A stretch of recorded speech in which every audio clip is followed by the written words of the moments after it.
Hello मेरे प्यारे बच्चों, कैसे हैं आप सब। आशा करते हैं कि आप लोग अच्छी तरह से पढ़ाई कर रहे होंगे अपने घर पर रह करके।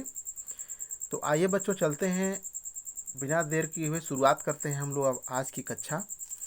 चैप्टर फर्स्ट के अंतर्गत भौगोलिक और सांस्कृतिक पर्यावरण का सामाजिक जीवन पर प्रभाव के बारे में हम आपको आज बताने जा रहे हैं। विस्तृत उत्तरी प्रश्न। ठीक है बच्चों, प्रश्न नंबर 1 है, पर्यावरण की परिभाषा दीजिए। भौगोलिक पर्यावरण से सामाजिक और मानव जीवन पर पड़ने वाले प्रभावों का मूल्यांकन कीजिए। ठीक है बच्चों, और उसी प्रश्न को अथवा करके पुनः और पूछा जा सकता है कि पर्यावरण क्या है, इसके 2 प्रकार भी बताइए। मानव व्यवहारों पर प्राकृतिक पर्यावरण के प्रभावों का मूल्यांकन कीजिए। ठीक है बच्चों, नेक्स्ट क्वेश्चन उसी में है, अथवा करके उसी को है, भौगोलिक पर्यावरण क्या है तथा इसका समाज पर क्या प्रभाव पड़ता है। विवेचना कीजिए, अथवा भौगोलिक पर्यावरण क्या है। तो प्यारे बच्चों, इस तरह से एक ही प्रश्न को अथवा करके कई प्रकार से पूछा जा सकता है और इन सभी प्रश्नों का उत्तर एक ही उत्तर होगा, ताकि एक ही उत्तर में इन सभी प्रश्नों का उत्तर समुचित उत्तर आ जाए। ठीक है बच्चों, तो चलते हैं हम लोग। पर्यावरण का अर्थ। पर्यावरण परि धन आवरण 2 शब्दों के मेल से बना है। परि का अर्थ है चारों ओर तथा आवरण का अर्थ है घेरा।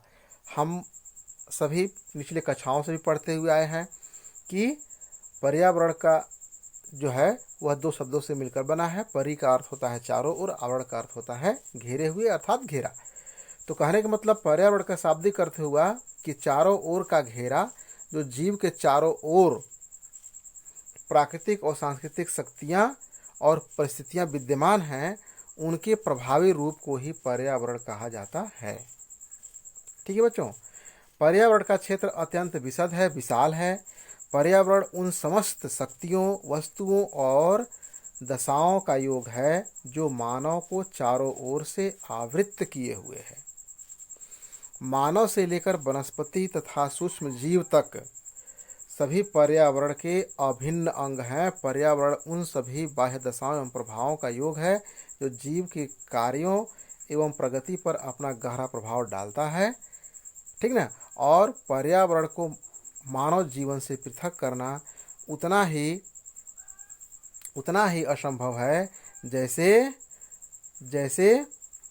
शरीर से आत्मा को। ठीक ना बच्चों, हमारे विद्वानों ने क्या कहा कि जिस पर्यावरण को मानव से अलग करना ठीक उसी प्रकार है जैसे शरीर से आत्मा को, अर्थात जिस प्रकार आत्मा को शरीर से बाहर नहीं किया जा सकता, ठीक उसी प्रकार मानव को पर्यावरण से विरत या विलग नहीं किया जा सकता। ठीक है बच्चों, मैकाइवर एवं पेज ने तो कहा है कि जीवन और परिस्थिति आपस में संबंध रखती है। ठीक ना। जीवन और परिस्थिति मतलब हमारे जो भौगोलिक या पर्यावरण की दशाएं हैं वो, और जीवन। कहने का मतलब कि वास्तव में जल, वायु, आकाश, पृथ्वी, परंपराओं, धर्म और संस्कृति का आपस में बहुत ही सामंजस्य होता है। इन सामंजस्य के रूप को ही पर्यावरण कहा जा सकता है। ठीक है बच्चों, तो आइए हम लोग चलते हैं नेक्स्ट पेज में आते हैं हम लोग। तो ये है पर्यावरण की परिभाषा। ठीक है बच्चों, तो पर्यावरण की परिभाषा के अंतर्गत देखते हैं हम लोग पर्यावरण की परिभाषा में क्या है। पर्यावरण का ठीक अर्थ समझने के लिए हमें अब इसकी परिभाषाओं को अनुशीलन करना होगा। विभिन्न विद्वानों ने पर्यावरण को निम्नवत परिभाषित किया है। ई.ए. रास के अनुसार पर्यावरण हमें प्रभावित करने वाले कोई भी बाहरी शक्ति है। उन्होंने क्या कहा कि पर्यावरण हमें प्रभावित करने वाले कोई भी बाहरी शक्ति है, अर्थात जो पर्यावरण में घटनाएं घट रही हैं या चीज़ें विद्यमान हैं, वो सभी हमको क्या करती हैं, प्रभावित करती हैं किसी न किसी रूप में। तो उसी के योग या संयोग को क्या कहते हैं? पर्यावरण कहते हैं। जिस वर्ड के अनुसार पर्यावरण सब कुछ है जो किसी वस्तु को चारों ओर से घेरे हुए है तथा उस पर प्रत्यक्ष प्रभाव डालता है। कैसा प्रभाव? प्रत्यक्ष प्रभाव डालता है उस पर। ठीक है बच्चों। नेक्स्ट है टी.डी. इलियट के अनुसार चेतन पदार्थ की इकाई के प्रभावकारी उद्दीपन और अंतःक्रिया के क्षेत्र को पर्यावरण कहते हैं। हर्शकोविट्स ने लिखा है कि यह सभी बाह्य दशाओं और प्रभावों का योग है जो जीवों के कार्यों एवं विकास को प्रभावित करता है। ठीक है बच्चों, आगे चलते हैं। पर्यावरण का वर्गीकरण। पर्यावरण का वर्गीकरण किया गया है 3 प्रकार से। कैसे किया गया है? प्राकृतिक पर्यावरण, सामाजिक पर्यावरण और तीसरा है सांस्कृतिक पर्यावरण। ठीक है बच्चों, तो कहने का मतलब प्राकृतिक पर्यावरण क्या है? इस पर्यावरण के अंतर्गत सभी प्राकृतिक और भौगोलिक शक्तियों का समावेश होता है। इस पर्यावरण के अंतर्गत सभी प्राकृतिक और भौगोलिक शक्तियों का क्या होता है? समावेश होता है, अर्थात इसमें मेल होता है या उसका समावेशन से ही प्राकृतिक पर्यावरण का निर्माण होता है। कहने का मतलब पृथ्वी, आकाश, वायु, जल, वनस्पति और जीव जंतु प्राकृतिक पर्यावरण के अंग है। अर्थात यूँ कह लीजिए अपने शब्दों में, तो प्रकृति के द्वारा निर्मित की हुई चीज़ें या वस्तु हो, जीव हो, प्राणी हो या वनस्पति हो, वे सभी क्या होती हैं? प्राकृतिक पर्यावरण के अंतर्गत आते हैं। प्राकृतिक पर्यावरण का प्रभाव मानव जीवन पर सर्वाधिक पड़ता है।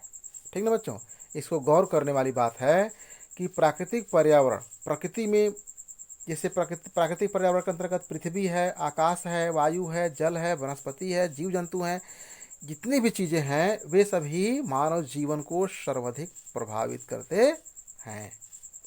सबसे अधिक प्रभावित करते हैं मानव जीवन को, क्योंकि पृथ्वी का जैसा भौगोलिक दशा होगा, ठीक ना, और जैसा एटमॉस्फेयर होगा, जैसा वातावरण होगा, उसी अनुसार मनुष्य का खान पान, रहन सहन, संस्कृति, पूजा पाठ, धर्म, कर्म कांड, सारे चीज बनते बिगड़ते परिवर्तित होते रहते हैं। ठीक है बच्चों। नेक्स्ट है सामाजिक पर्यावरण। संपूर्ण सामाजिक ढांचा सामाजिक पर्यावरण कहलाता है। इसे सामाजिक संबंधों को पर्यावरण भी कहा जा सकता है, जैसे परिवार, पड़ोस, संबंधी, खेल के साथी, विद्यालय के सामाजिक पर्यावरण इत्यादि, ये सभी क्या हैं? सामाजिक पर्यावरण के अंग है। अर्थात यूँ कह लीजिए अपने शब्दों में, तो संपूर्ण सामाजिक ढांचा, जितना भी सामाजिक ढांचा हमारे समाज में विद्यमान है, चाहे वह किसी भी रूप में हो, चाहे पड़ोसी हो, रिश्तेदार हो, मित्र हो, सगे संबंधी हो, वे सभी सामाजिक पर्यावरण के अंतर्गत आते हैं। ठीक है बच्चों। नेक्स्ट है सांस्कृतिक पर्यावरण। तो सांस्कृतिक पर्यावरण के अंतर्गत देखते हैं हम लोग कि मनुष्य द्वारा निर्मित वस्तुओं का समग्र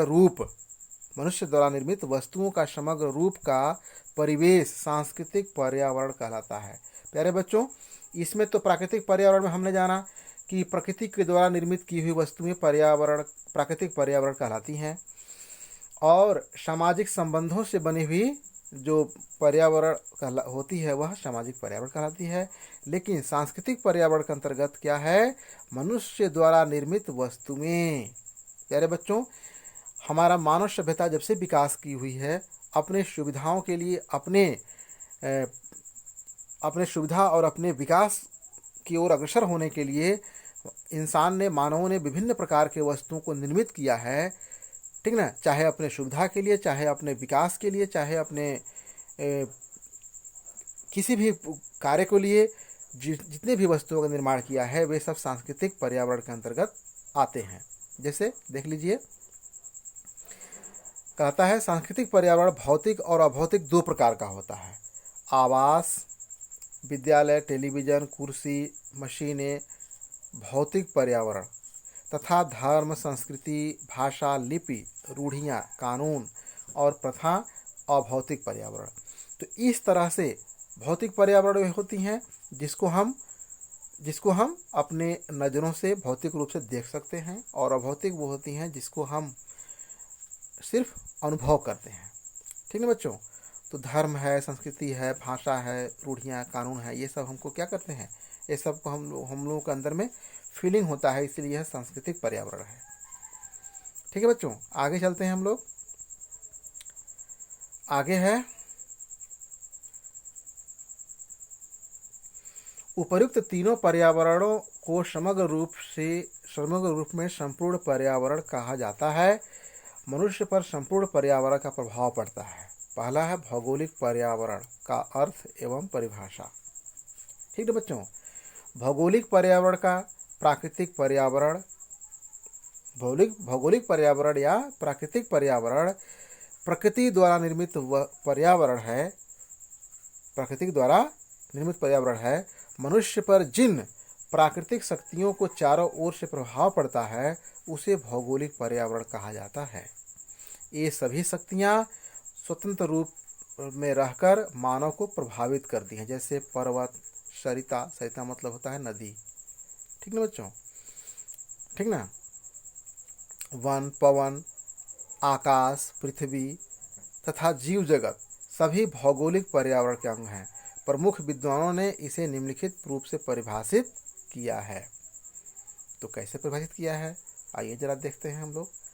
मैकाइवर एवं पेज ने कहा है। कैसे कहा है, इसमें थोड़ा कट गया है, इसलिए थोड़ा सा नेक्स्ट पेज खोलते हैं। ठीक ना बच्चों? तो आइए नेक्स्ट पेज आ गए तुरंत। नेक्स्ट पेज में है मैकाइवर एवं पेज के अनुसार भौगोलिक पर्यावरण उन दशाओं से मिलकर बनता है जो प्रकृति मनुष्य को प्रदान करती है। इसे पर्यावरण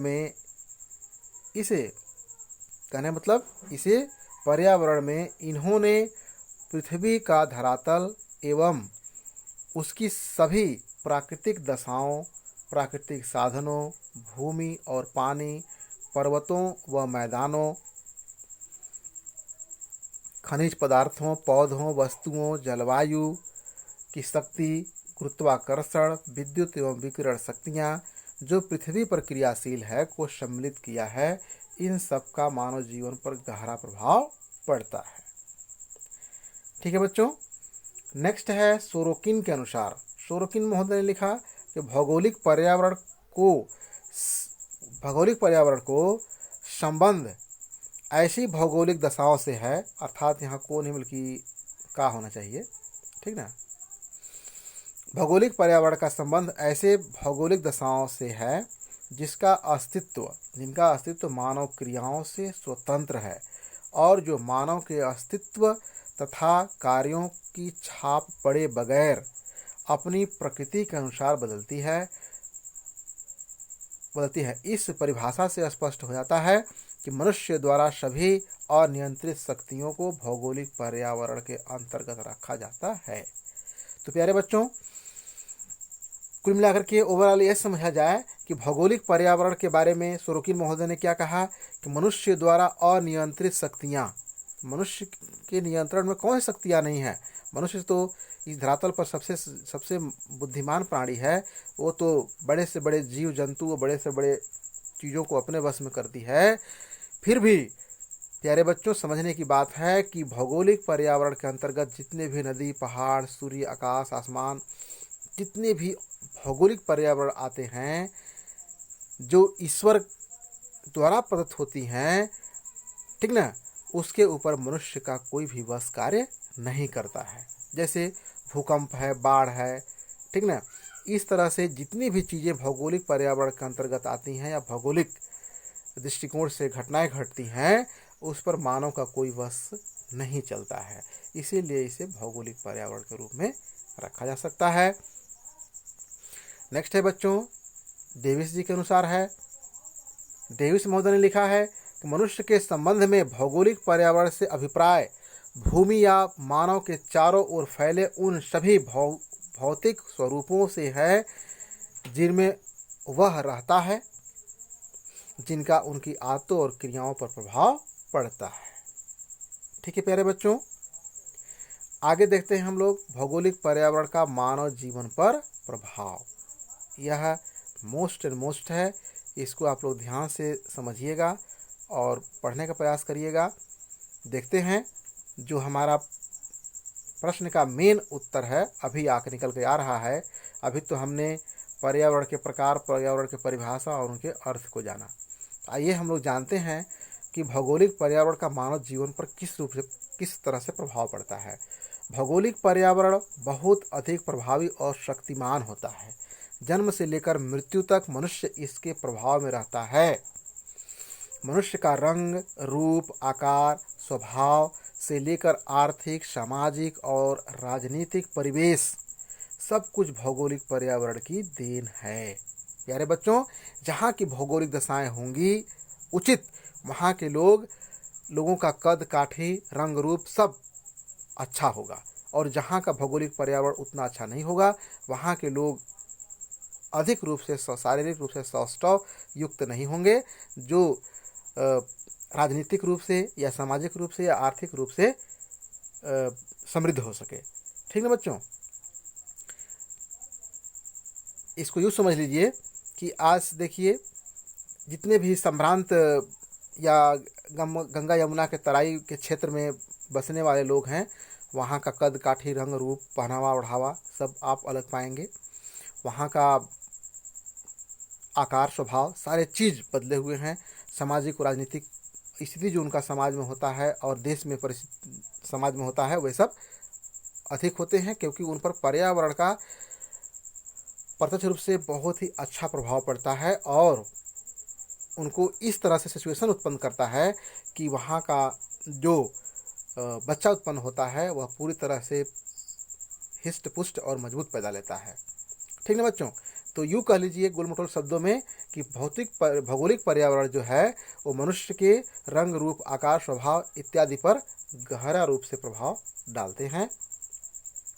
अगला देखते हैं भौगोलिक पर्यावरण के प्रत्यक्ष प्रभाव। प्रत्यक्ष प्रभाव क्या है? भौगोलिक पर्यावरण से मानव जीवन पर निम्नलिखित रूप से प्रत्यक्ष प्रभाव दृष्टिगोचर होते हैं, अर्थात देखने को मिलते हैं। देखने को कैसे मिलते हैं, इसको ये देखते हैं। पहला है जनसंख्या पर प्रभाव। जनसंख्या पर प्रभाव कैसे हमारा भौगोलिक पर्यावरण डालता है, तो इसको ये देखते हैं हम लोग कि किसी भी देश की जनसंख्या कितनी होगी यह वहाँ की अनुकूलन या भौगोलिक परिस्थितियों पर निर्भर करता है। यदि भौगोलिक परिस्थितियाँ प्रतिकूल होंगी, भौगोलिक परिस्थितियाँ जो होंगी वो प्रतिकूल होंगी, अर्थात भूमि कम उपजाऊ, रेगिस्तान, बंजर, पर्वत इत्यादि अधिक हैं, तो वहाँ जनसंख्या कम होगी। प्यारे बच्चों, हम लोग जानते हैं कि जहाँ पर नदी हुए हैं वहीं पर हमारी मानव सभ्यताएं फली फूली हैं। चाहे तो हम सिंधु घाटी सभ्यता देख लें, चाहे तो मेसोपोटामिया सभ्यता देख लें, चाहे जितनी भी सभ्यताएं विकसित हुई हैं वे कहीं न कहीं से नदी के किनारे ही हुई हैं। तो इससे साफ जाहिर होता है कि जहाँ की जलवायु मानव जीवन के लिए अधिक प्रतिकूल नहीं अनुकूल नहीं होगी, वहाँ का जमीन रेगिस्तान होगा, बंजर होगा, पर्वतीय इलाका होगा, इसलिए वहाँ पर जनसंख्या क्या होगी? विरल होगी। और ठीक ना, यह भूमि समतल है, उपजाऊ है, सिंचाई के अच्छे साधन हैं, तो जनसंख्या अधिक निवास होगी। इसके विपरीत अगर अधिक जनसंख्या निवास अगर नहीं कर रही है तो समझ जाइए कि वहाँ की जलवायु उचित नहीं है। इस प्रकार भौगोलिक परिस्थितियाँ जनसंख्या के घनत्व को प्रभावित करती हैं। आज देख लीजिए, गंगा, सतलज, ब्रह्मपुत्र के मैदान में अनुकूल पर्यावरण होने के कारण ही जनसंख्या वहाँ की सघन है। सघन मतलब घनी है। जबकि थार का मरुस्थल, जैसे रेगिस्तान है, थार का मरुस्थल हो, कठोर पर्यावरणीय दशाओं के कारण बृहद जनसंख्या वाला क्षेत्र है। ठीक ना बच्चों, तो आइए आलोचनात्मक मूल्यांकन करते हैं। जो हमारा हुआ उसका आलोचनात्मक मूल्यांकन किस तरह से करते हैं, आइए देखते हैं। यह सत्य है कि भौगोलिक पर्यावरण का मानव जीवन पर अत्यधिक प्रभाव पड़ता है, किंतु अन्य कारणों को भी जनसंख्या एवं जनसंख्या के घनत्व पर प्रभाव पड़ता है, ये भी मानना होगा। उदाहरण के लिए अनेक स्थान ऐसे हैं जहाँ भौगोलिक पर्यावरण में कोई अंतर न होने पर भी वहाँ की जनसंख्या में निरंतर अत्यधिक वृद्धि हो रही है।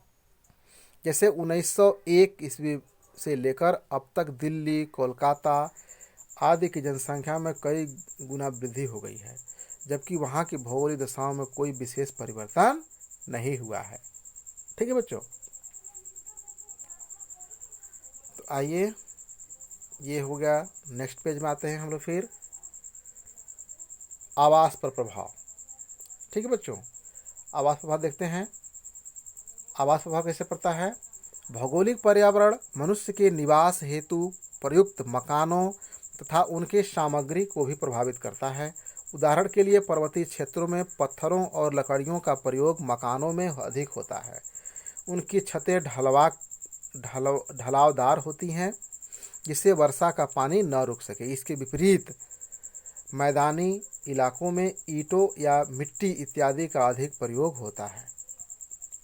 ठीक है बच्चों, जापान में भूचाल से बचने के लिए लकड़ी के मकान बनाए जाते हैं।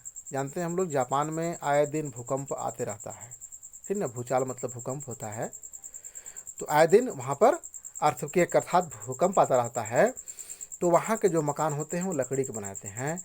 न्यूयॉर्क में कठोर धरातल होने के कारण गगनचुंबी भवन बनाए जाते हैं। न्यूयॉर्क कहाँ पड़ता है? अमेरिका में। ठीक ना बच्चों, इस प्रकार मकानों की बनावट तथा इसके प्रयुक्त सामग्री भौगोलिक पर्यावरण द्वारा प्रभावित होती हैं। ठीक है बच्चों, लगे आइए इनका भी आलोचनात्मक मूल्यांकन कर लेते हैं। इसमें संदेह नहीं कि भौगोलिक पर्यावरण मानव निवास की संपूर्ण व्यवस्था में सहायता करता है, परंतु उस पर अन्य कारकों का भी प्रभाव पड़ता है। उदाहरण के लिए महल और झोपड़ी एक ही भौगोलिक पर्यावरण में सामाजिक पर्यावरण की दुहाई देते रहते हैं। ठीक है बच्चों, आइए देखते हैं वेशभूषा पर किस तरह से प्रभाव पड़ता है। भौगोलिक पर्यावरण का लोगों की वेशभूषा पर पर्याप्त प्रभाव पड़ता है। गर्म जलवायु वाले देशों में लोग बारीक व ढीले वस्त्र पहनते हैं, जबकि ढले हुए देशों में गर्म व चुस्त कपड़ों का अधिक इस्तेमाल होता है। अधिक ठंडे प्रदेशों में जानवरों की खालों से भी कोट इत्यादि बनाकर पहने जाते हैं। टुंड्रा प्रदेश में लोग समूरधारी वस्तुओं की खाल के वस्त्र बनाते हैं। आलोचनात्मक मूल्यांकन करें तो यह सत्य है कि वस्त्रों पर भौगोलिक पर्यावरण का प्रत्यक्ष प्रभाव पड़ता है, फिर भी तथापि मतलब होता है फिर भी मानव वस्त्र केवल भौगोलिक पर्यावरण पर ही आधारित नहीं होते, बल्कि इस पर संस्कृति का भी विशेष प्रभाव पड़ता है।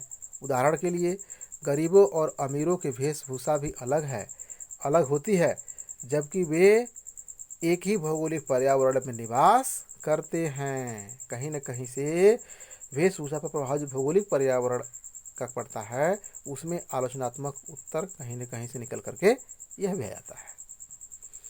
खान पान पर प्रभाव, तो खान पान पर कैसे प्रभाव पड़ता है इसको ये देखते हैं। भोजन की सामग्री भी भौगोलिक पर्यावरण से प्रभावित होती हैं। जिस क्षेत्र में जो खाद्य पदार्थ अधिक होते हैं उसकी प्रचलन भी अधिक होती है। बंगाल व चेन्नई में चावल अधिक खाए जाते हैं, जबकि उत्तर भारत में गेहूं का अधिक प्रयोग होता है। ठंडे प्रदेशों में रहने वाले लोग मांसाहारी होते हैं, जबकि गर्म क्षेत्रों में रहने वाले लोग शाकाहारी होते हैं। यदि आपस में कोई नदी आदि है तो मछली इत्यादि का प्रयोग अधिक होता है। पंजाब के निवासी दाल रोटी खाते हैं, जबकि बंगाली चावल और मछली का भोजन करते हैं।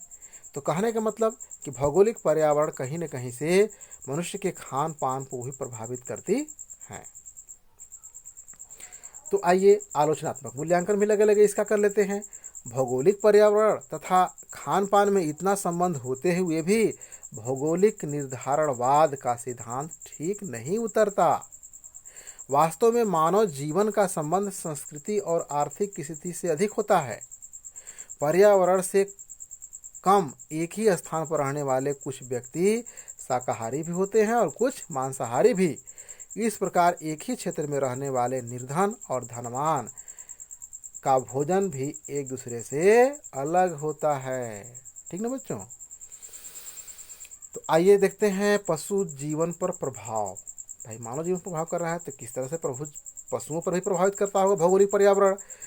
तो आइए लगे लगे इसका भी आकलन कर लेते हैं। पशुओं को भी एक विशेष पर्यावरण की आवश्यकता होती है, क्योंकि इसमें मनुष्य की तरह अनुकूलन की शक्ति नहीं होती। जैसे शेर के लिए जंगल में तथा ऊंट के लिए रेगिस्तान में भौगोलिक परिस्थितियां उपलब्ध हैं और ये यहीं अधिक प्रसन्न रहते हैं। इसी प्रकार मछली समुद्र में ही प्रसन्न रहते हैं। तो कहने का मतलब कि जिस जीव को जहाँ पर भौगोलिक दशा उचित महसूस होता है वहाँ पर वे सब अपना निवास स्थान बना लेते हैं। आलोचनात्मक मूल्यांकन करें तो यह सत्य है कि पशुओं को प्राकृतिक पर्यावरण का भी आवश्यकता होती है और वे इससे अधिक प्रसन्न होते हैं, परंतु आजकल बड़े बड़े चिड़ियाघरों में कृत्रिम पर्यावरण उत्पन्न करके देश विदेश के पशुओं पक्षियों को रखा जाता है। ठीक है बच्चों, ये हुआ। तो आइए ये अब नेक्स्ट पेज, ये पेज खत्म हो जाता है। तो नेक्स्ट पेज में क्या है इसको आप लोगों को हम बता देते हैं। तो आइए नेक्स्ट पेज हम भी पढ़ लेते हैं। भौगोलिक पर्यावरण के अप्रत्यक्ष प्रभाव क्या क्या हैं। अप्रत्यक्ष प्रभाव मानव जीवन पर किस तरह से पड़ता है, तो वह इस तरह से है। नंबर 1 है सामाजिक संगठन पर प्रभाव। भौगोलिक पर्यावरण अप्रत्यक्ष रूप से सामाजिक संगठन को प्रभावित करता है। लिपले का कथन है कि ऐसे पहाड़ी व पठारी देशों में जहाँ खाद्यान्न की कमी होती है वहाँ जनसंख्या की वृद्धि अभिशाप मानी जाती है और ऐसी विवाह संस्थाएं स्थापित की जाती हैं जिनसे जनसंख्या में वृद्धि न हो। जौनसार बाबर ने खस जनजातियों में सभी भाइयों की एक ही पत्नी होती है। वहाँ का जनजातियों का यह है कि जितने भी भाई हैं सभी भाई मिलाकर के एक ही पत्नी होंगी। इनमें जनसंख्या वृद्धि रुक जाती है। विवाह की आयु, परिवार का आकार तथा प्रकार भी प्रत्यक्ष रूप से भौगोलिक परिस्थितियों से प्रभावित होते हैं। मानसूनी प्रदेश घनी जनसंख्या के अभिशाप से ग्रसित हैं। ठीक है बच्चों, आइए आगे देखते हैं। इसी तरह आर्थिक जनसंख्या का प्रभाव है। आर्थिक जनसंख्या का प्रभाव है तो इसको आप लोग इसको ध्यान से पढ़ लीजिएगा। सारा चीज़ पढ़ करके सुनाने में देखिए वीडियो बहुत आधे घंटे लगभग होने चले हैं, तो बहुत वीडियो लंबा हो जाएगा, देने में दिक्कत हो जाएगा आप लोगों को।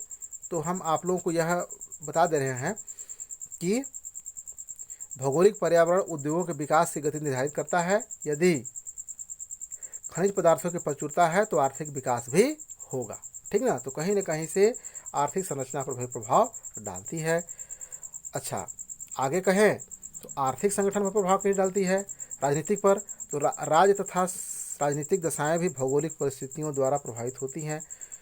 प्रतिकूल पर्यावरण में लोगों का जीवन घुमंतु होता है और स्थायी संगठनों का विकास नहीं हो पाता है। तो यूँ कह लीजिए कि राजनीतिक संगठन पर भी प्रभाव डालता है। आगे देखिए धार्मिक जीवन पर प्रभाव। तो धार्मिक जीवन पर प्रभाव प्रत्येक समाज का एक महत्वपूर्ण अंग है भौगोलिक निश्चयवादी। इस बात पर बल देता है कि भौगोलिक पर्यावरण अथवा प्राकृतिक शक्तियाँ धर्म के विकास को प्रभावित करती हैं और मैक्स मुलर ने धर्म की उत्पत्ति का सिद्धांत ही प्राकृतिक शक्तियों के भय से उनकी पूजा करने के रूप में प्रतिपादित किया है। जिन देशों में प्राकृतिक प्रकोप अधिक है वहाँ पर धर्म का विकास तथा धर्म की आस्था रखने वाले लोगों की संख्या अधिक हो गई है। ठीक है बच्चों, यह भी हो गया पेज। तो प्यारे बच्चों, इस तरह से आप लोगों का यह जो लेसन फर्स्ट का जो क्वेश्चन नंबर फर्स्ट था इसका मैंने आप लोगों को उत्तर बता दिया। तो इस तरह से विषय उत्तरीय प्रश्न था, इसको आप लोग व्याख्या कर दिए आपके सामने। इसको आप लोग बार बार स्क्रॉल करके बार बार वीडियो को पॉज करके देख लीजिएगा और इसको पढ़ लीजिएगा। जितना बन सके आप इसको याद करने का प्रयास कीजिएगा।